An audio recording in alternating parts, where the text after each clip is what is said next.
passed a bill for contraceptive parity so that insurance companies now will cover birth control for women.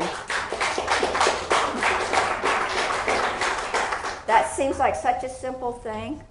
It's just hard to believe that it's taken, I don't know how many years to get there. And with that, emergency contraception for incest and rape victims. That's a guarantee, so that people can have that opportunity or those services if they need those. The other thing that we did that I think it's just the Democrat in the hearts of us, that we passed the bill that there's fairness for all Oregon families regardless of gender.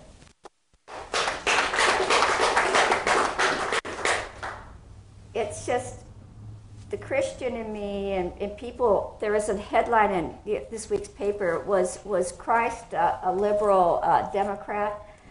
And it made me think about the works, the quotes, the Sermon on the Mount, and some of those things that we see in the Bible. That's what I think is what brings me to be a Democrat. Those things that,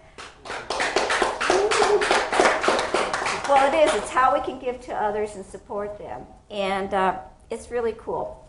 I think the other last thing that I want to share with you, and that is the work that the legislators began on Measure 49, and that you, particularly people in this room, people throughout this state, took up the agenda to say, we want Oregon to stay. We don't want Oregon to look like the East Coast. We don't want Oregon just paved over. We don't want big box stores. We want to keep Oregon. Thank you for passing Measure 49. I believe that was a pivotal moment in Oregon's history, just like it was 30 years ago when we started land use planning. And I learned a statistic when we were over at Tina's house. Paul Evans was there with me, and we were talking about land use, and he gave us this question. And he said, well, did you know that in 1973, Atlanta, Georgia, and Portland were the same size?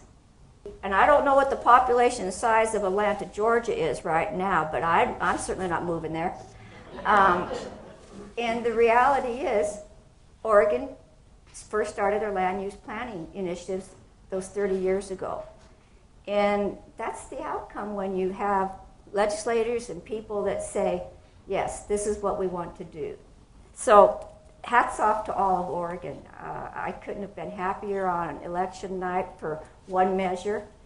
And that leads me to the next steps for 08.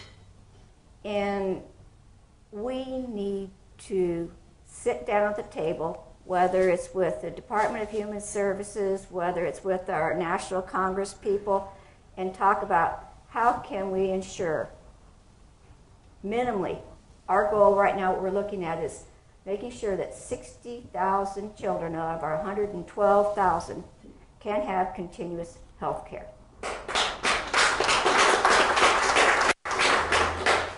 We had a proposal yesterday in our leadership meeting for our caucus about how do we maximize what we have, and that's the discussion. How can we become more efficient?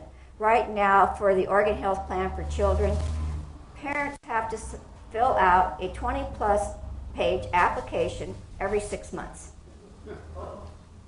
So what is the biggest barrier for continuous care? First of all, the 20-some page application, which we worked on last time to say, no, we're getting that down to 2.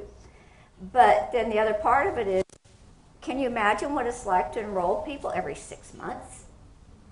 So we want to look at saying, well, let's extend that for at least a year. I mean, the amount of personnel and the whole time element, I mean, to do a re-enrollment every 6 months, we'd rather be having children go to the dentist rather than...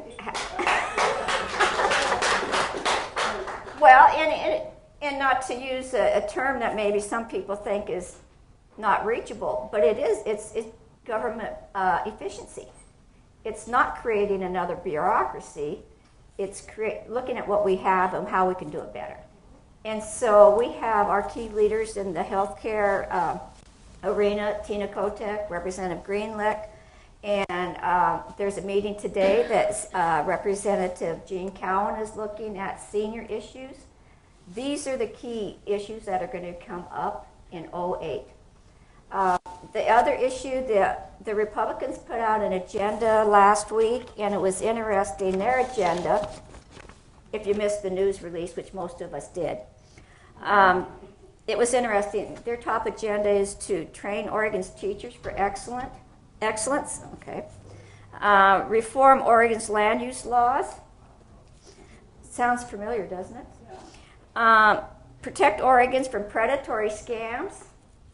Talk about something that we fought about in this last session was the predatory lending bill. We did not, well, I'm getting a little feisty here, but we didn't have support from our Republican colleagues to do anything about predatory lending. And we successfully made sure we took care of that. Now that's their next issue. Some of us couldn't figure out when they did their press release that it took them, they were in control for 16 years. How come now they want to have an agenda?